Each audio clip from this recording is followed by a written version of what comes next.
Buenas noches, viernes 15 de mayo del año 2015, programa 79 del año, 2217 programas en el ciclo. Vamos a conversar con Paula Peña en una charla que nos debíamos, ¿no?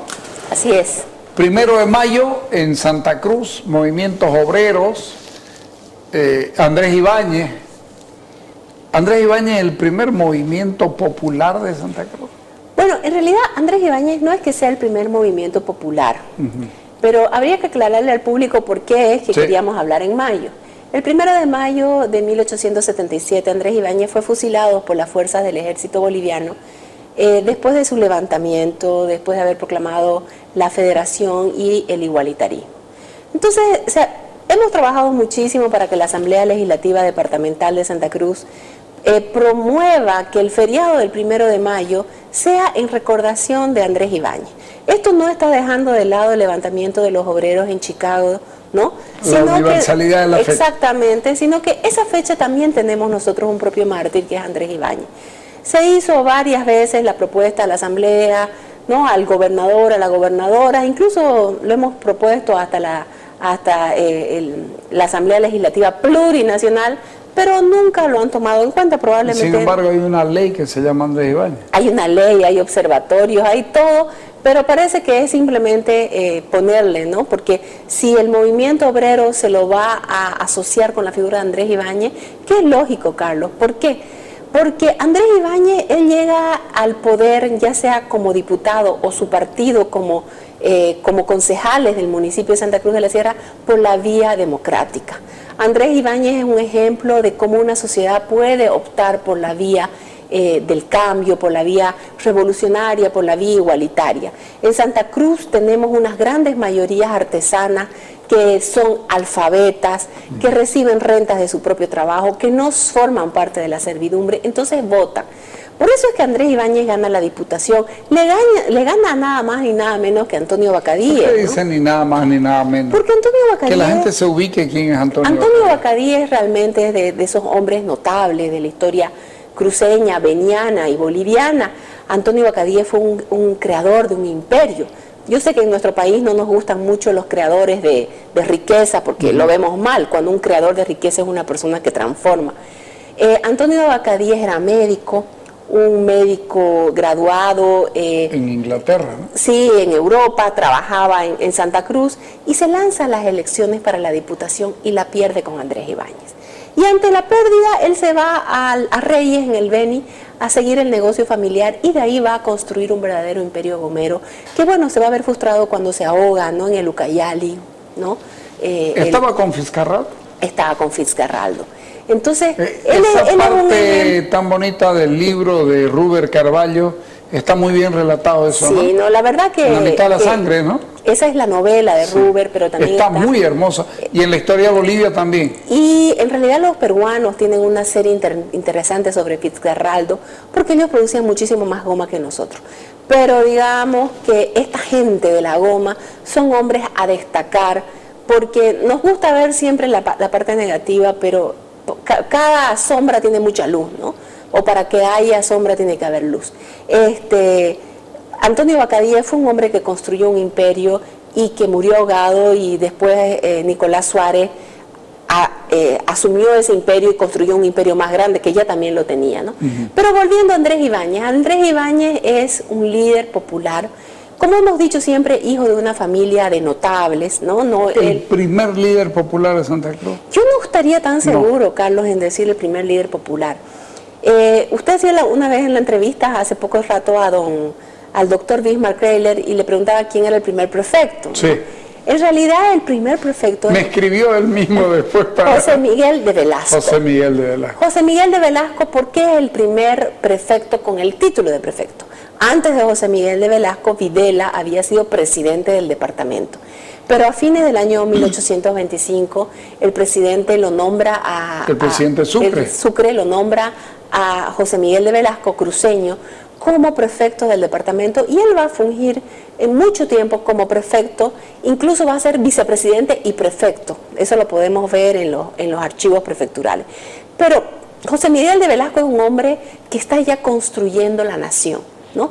Es un hombre que lanza una serie de decretos para organizar. Él plantea ya, por ejemplo, la creación de escuelas técnicas, la necesidad de instruir a los indígenas de mojos y chiquitos. Cuando uno lee los planes de Velasco, se da cuenta de que es un visionario, de que él está intentando construir la nación desde Santa Cruz, ¿no? Mejorar la situación de los menos privilegiados, mejorar las condiciones de la educación. O sea, él realmente era un hombre, un gran visionario. Pero no es, digamos, el único. Yo pienso, después de este hombre que estuvo... Él es un dirigente, no un líder popular. No es un líder popular, claro, pero su planteamiento... Por eso le pregunto, el primer líder popular en el concepto marxista, digamos... Sí, es Andrés Ibáñez. Porque antes incluso de Andrés Ibáñez está el prefecto Tristán Roca. Claro. Que gracias a que... Andrés Ibáñez trabajó con Roca. Exactamente, pero recién La Estrella del Oriente publicó la primera época y ahí están todos sus planes. Él incluso plantea la necesidad de legislar sobre los obreros agrícolas, sobre los peones de campo, que se vivían una situación bien difícil en el siglo XIX, no estaban muy claros las obligaciones de los patrones en relación a los usos, ¿no?, del campo. Un hombre como Tristán Roca, un hombre que plantea la necesidad de la vertebración a través de caminos. Él crea lo que hoy es el Servicio Departamental de Caminos, se llamaba el Delegado de Camino, la construcción del camino a la Argentina, la construcción de caminos hacia Brasil, la construcción de caminos hacia el Beni. Él es un hombre que ya tiene una planificación caminera, pero aún, si uno ve toda la parte social, está muy bien desarrollada. Incluso plantea la necesidad de crear escuelas técnicas para enseñarle a hacer a los chicos sombreros de hippie japa y desarrollar todo lo que ahora le decimos el norte integrado, Sahara y Chilo, ¿no?, Buenavista, aprovechando La Palma. Es un hombre también muy interesante dentro de nuestra historia. Pero efectivamente, el primer líder en términos de liderazgo político y en términos, como usted dice, de el análisis marxista es Andrés Ibáñez. Porque Andrés Ibáñez crea su partido que se llama Club Igualitario. Hay que entender que en ese momento no existe el partido con el nombre partido. Los partidos tenían nombre club. El Club de la Igualdad, el Club de la Libertad, el Club de la Democracia. El líder del Club Igualitario es Andrés Ibáñez. Él genera un partido político, una estructura de poder. ¿Influenciado por Europa? Bueno, ¿Por los yo pensamientos europeos? Hay mucho... No es que quiera creer que sí o que no. No, creo que él está muy influenciado por el pensamiento de la Revolución Francesa, la libertad, la igualdad, la fraternidad, ¿no? O sea, hablar de la comuna como algo nuevo no es nuevo en América. La comuna o el municipio existen desde la época colonial. Son pre-republicanos.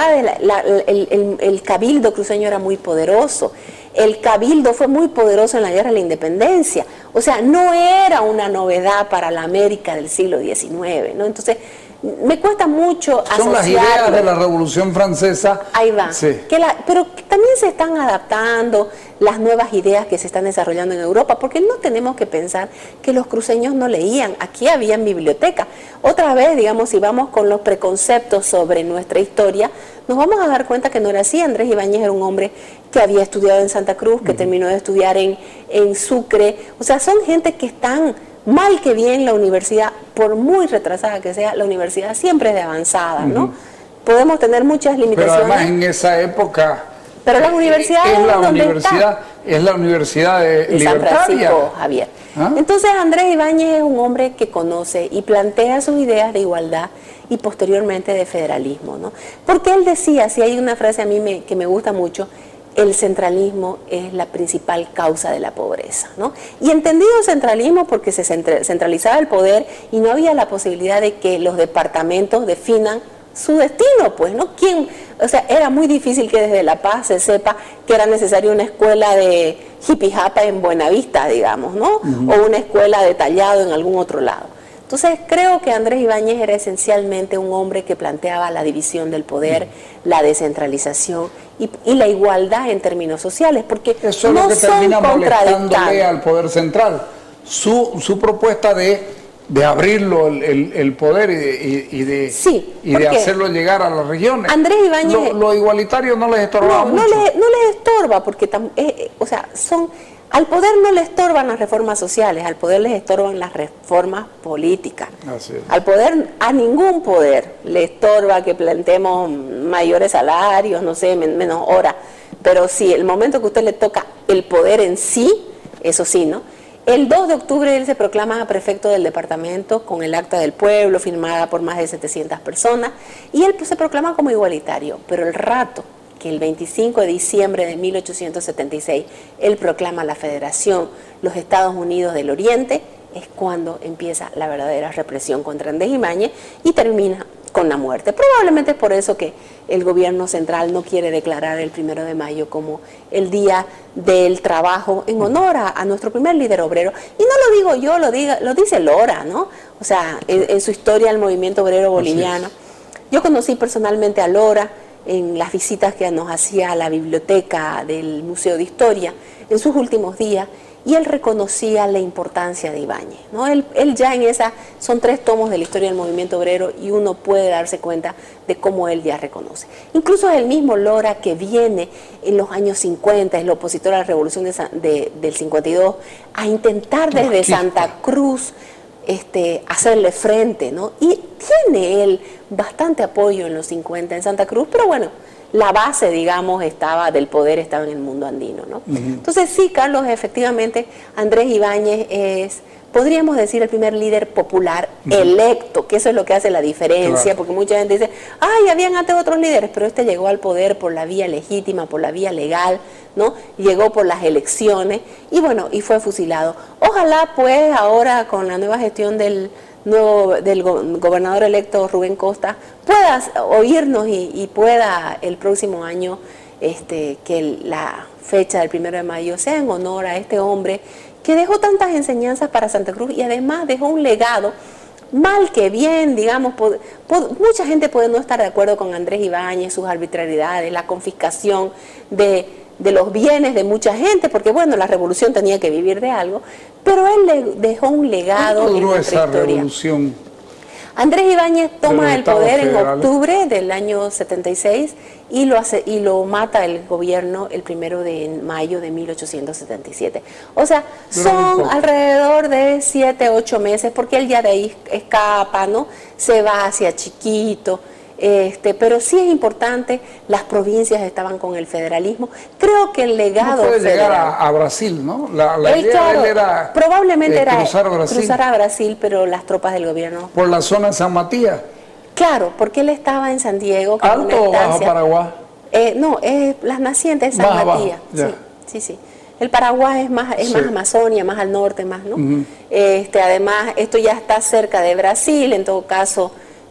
San Matías. Más cerca de San Matías, más cerca de Mato Grosso. Estaba cerca de Brasil. Estaba a 25 kilómetros, pero bueno, la historia es así, él termina fusilado, pero su legado sigue, Carlos. 15 años después de él, la revuelta de los domingos, es que va a ser mucho más estructurada, va a tener su propio banco, su propia moneda, ¿no? Sí, que fue fuerte, ¿no? Mucho más fuerte, tenía un gran apoyo de las bases populares, monta su propio ejército en el Pari, llama a la formación del ejército.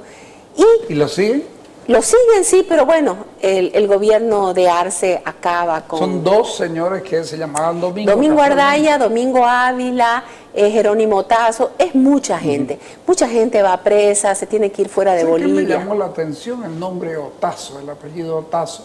Es un apellido antiguo de Santa Cruz, que se está perdiendo, ¿no? Sí, digo. En todo caso, se está perdiendo, pero las señoras Otazo que están ahí en la calle Florida, a continuación de la Florida. Claro, más cierto, es de esa familia, las que tenía su herbolistería, tienen, ¿no? Llegando al segundo anillo, digamos, ¿no? Sí, yo paso siempre por ahí y dice, son apellidos pues que van desapareciendo, Carlos, ¿no? A veces las líneas quedan puro en hijas mujeres y efectivamente desaparecen. Pero el legado de Ibáñez, el legado federal continúa y en el siglo XX van a haber también una serie de movimientos sociales. Le corto antes de llegar a eso. A mí me llama mucho la atención la revuelta de los negros libertos en el 1809. Esa se me antoja a mí también que es un movimiento o un levantamiento de carácter popular. En realidad, sí, tendría yo que irme un poquito más atrás. Las dos últimas décadas coloniales es de mucho problema, de mucho conflicto. Yo sé que en la escuela nos enseñan Tupac Amaru, Tupac Atari, Bartolina Sisa, Chachán, toda esa historita, pero no nos cuentan qué pasaba en el oriente, ¿no ves? Maitacapa, ¿se acuerda de todo? Claro, ¿qué pasaba en el oriente, Carlos? Sí, en el occidente estaba Bartolina Sisa, estaba Julián Apazas o Tupac Atari, Tomás Katari, ¿no? Estaban todos estos hombres levantándose, pero en el oriente también. A mí me duele mucho yo cuando veo que aquí las Bartolinas, en vez de utilizar los nombres de las propias lideresas locales en ese mismo tipo de movimiento. Al finalizar el siglo XVIII, la corona comienza a cobrar impuestos a los indígenas en el oriente. Los indígenas estaban liberados de impuestos. El gobernador Viedma, en su informe de 1788, dice: desde el año pasado estoy cobrando impuestos a los indígenas y a los propietarios. Los indígenas en las misiones sí pagaban impuestos, pero no eran 100% conscientes de que pagaban impuestos. Pero, digamos, en el resto del territorio de la gobernación de Santa Cruz de la Sierra no pagaban. Entonces, en realidad, el levantamiento de 1809 es el levantamiento de indios tributarios, negros libres y negros esclavos. ¿Habían negros libres? Sí, habían muchos negros libres. Los negros podían comprar su libertad, si tenían para hacerlo, y efectivamente lo hacían. Los negros que escapaban del Brasil no eran considerados esclavos en los territorios castellanos, digamos, españoles, y los negros esclavos no tienen nada que perder porque... ¿Los negros esclavos llegan con los españoles? Sí hay un importante número de negros esclavos, pero es muy pequeño. No tenemos nosotros negros esclavos en las plantaciones, digamos, como es el caso de Cuba, Brasil o los Estados Unidos. Los negros esclavos son de servicio personal, ¿no? Hay dos tipos de negros esclavos. El de servicio personal es el que vive en la casa, que es más bien estatus, ¿no? Quien tiene un negro esclavo tiene otras condiciones sociales, ¿no? No es lo mismo que no tener un negro, porque los negros son caros, ¿no? Y el otro tipo de esclavitud es la esclavitud de la plantación, de las grandes plantaciones en Brasil, por ejemplo, de caña de azúcar o de café posteriormente, o las plantaciones de azúcar en Cuba. Eso que vivían en barracones y estas cosas. Claro, esa es una situación claro, realmente desagradable. Sin embargo, en Santa Cruz, igual que en Buenos Aires, hay negros, sí, pero son negros del servicio personal. O en Lima, ¿no? No es la esclavitud grande de Brasil, de Venezuela, de Cuba o del mismo sur de los Estados Unidos, donde es una esclavitud del trabajo duro. Entonces, ese levantamiento sí es interesante porque los indios están molestos por el tributo. Pero además de eso, hay dos momentos también importantes. Hay lo que se llama la guerra chiriguana, que no es la guerra de siempre. Los gringos recibían sueldo, los indios recibían sueldo. No, digamos, los indios tenían que tributar como les establecía, era el tributo personal, y podían hacerlo o con especies o con metálico. Ya a esta altura era puro metálico, porque tenían productos, vendían, producían. Claro, o sea, eran independientes. Eran independientes. Y los otros, los que trabajaban en el campo, los mozos de lo que dice los usted, mozos eran peones que ganaban. Sueldo. Sí, o sea, tampoco hay mucha confusión de la gente, ¿no? La gente piensa, habían negros, habían indios esclavos, la esclavitud entre los indígenas no era permitida. Eso no significa que no hubiera habido explotación, abuso, no estoy hablando de eso. No había esclavitud de los indígenas, había esclavitud de los negros. Y lo que sí hubo al principio de la colonia es la encomienda, pero la encomienda desaparece ya en el siglo XVII. Lo importante aquí es que los indios de cordillera se están levantando. ¿Por qué se levantan? Porque se han creado unas misiones, las misiones jesuitas, las misiones franciscanas, y hay muchos indios que están en contra de las misiones. Se están levantando los indios de Mojos. ¿Por qué? Yo sé que a nosotros nos gusta hablar mucho de las misiones como el reino de Dios en la tierra, pero eso no es así, Carlos. Claro. O sea, tenemos que decir la verdad como era. Los padres jesuitas, sobre todo en Mojos, habían logrado redes de poder importantes. Los caciques que vivían en las misiones mantenían ellos mismos sus propios soldados, sus propios flecheros. Y los jesuitas lograron mantener esas redes de poder. En Chiquitos no era así, pero en Mojo sí, sobre todo entre los canichanas, que es el grupo más fuerte, digamos. Cuando lo expulsan a los padres jesuitas, el gobierno español manda gobernadores, y los gobernadores no están dispuestos a mantener redes de poder dentro de los caciques indígenas. Y se equivocan porque no conocen. En la relación, claro. Esto es de lo que siempre hemos dicho, va tejiendo alianzas Chávez hasta llegar acá. Esto de los jesuitas también son alianzas. Los jesuitas manejan esas alianzas, claro. Pero llega el gobernador. ¿Qué es el gobernador? Un burócrata del Imperio Español. ¿Y qué viene? Viene a imponer la ley del imperio. ¿Por qué tiene que negociar? ¿Por qué va a permitir, pensemos en la lógica de ese Estado moderno español, por qué va a permitir que cada cacique tenga sus propios soldados, ¿no? Entonces hay también una serie de levantamientos. Pensar que en Santa Cruz todo era una taza de leche, que vivíamos felices y contentos, no es tan así, ¿no? O sea, habían levantamientos, y la guerra de independencia va a ser esos 15 años donde va a ser todos contra todos, y bueno, terminará con la creación de la República y pero este levantamiento del que estamos hablando es del 809, ¿no? Un año antes del levantamiento de los indios tributarios, negros libres y negros esclavos, se reprime porque el objetivo era matar a todos los blancos y al obispo, ¿no? Entonces hay toda una carga sentimental y ahí se reprime, pero sí nos demuestra el gran descontento que está existiendo con estos indios, con la corona española, que es finalmente la que les obliga a tributar. Y de ahí pues ya va a venir la República, y con la República, si bien es cierto, Bolivia continúa con el tributo indígena y va a continuar, ¿no? Yo pienso en el presidente de Santa Cruz pide que los chiquitanos manden camisas, carpas, todo lo que se hacía de lienzo de algodón para el ejército boliviano, ¿no? Entonces no es que dejamos de pagar tributo, sí se pagó tributo, pero como le digo, ese levantamiento es importante en el sentido que nos muestra un gran descontento social que existía.